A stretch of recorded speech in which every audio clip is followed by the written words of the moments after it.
Halo saudara, apa kabarnya? Priscilla senang dapat berjumpa kembali walaupun hanya melalui suara aja.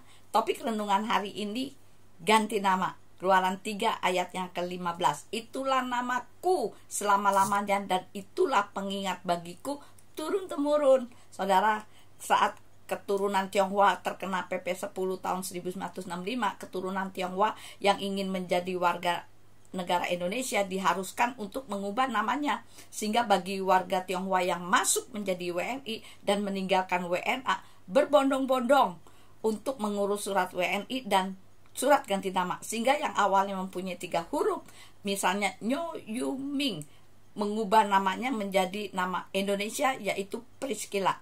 Walaupun ada juga yang tidak pernah mau melepaskan warga negara asingnya, karena orang tersebut mempunyai suatu keyakinan bahwa nenek moyangnya berasal dari WNA, bukan dari Indonesia.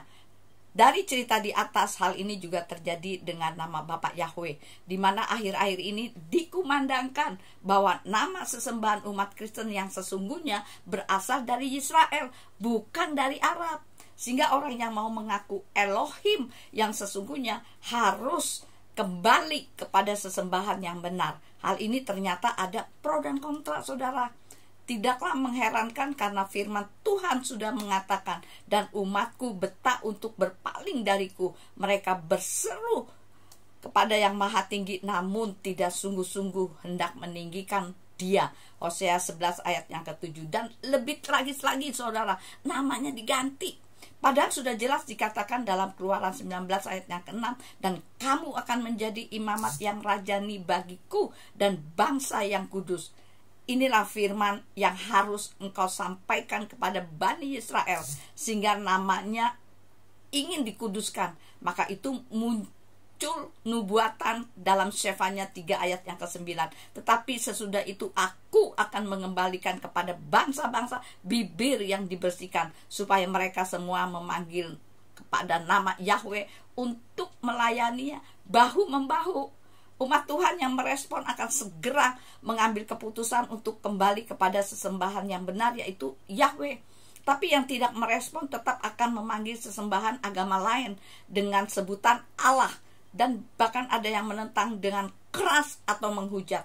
Ketika orang tidak mau untuk menjadi WNI, maka pemerintah Indonesia mengusir orang-orang yang bukan WNI harus kembali ke negaranya.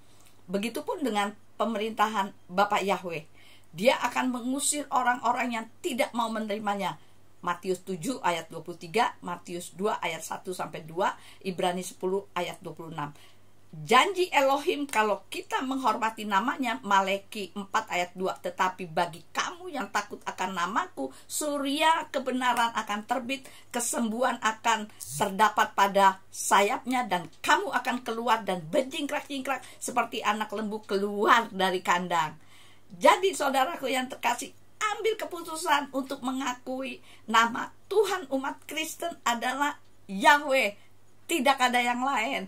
Nah, sekian renungan hari ini, biar kiranya menjadi berkat dimanapun saudara mendengarkan renungan hari ini. Dan apabila saudara terberkati dengan renungan hari ini, kirim-kirim pada yang lain, sehingga orang lain pun akan menerima berkat melalui renungan hari ini. Tuhan Yesus memberkati. Shalom.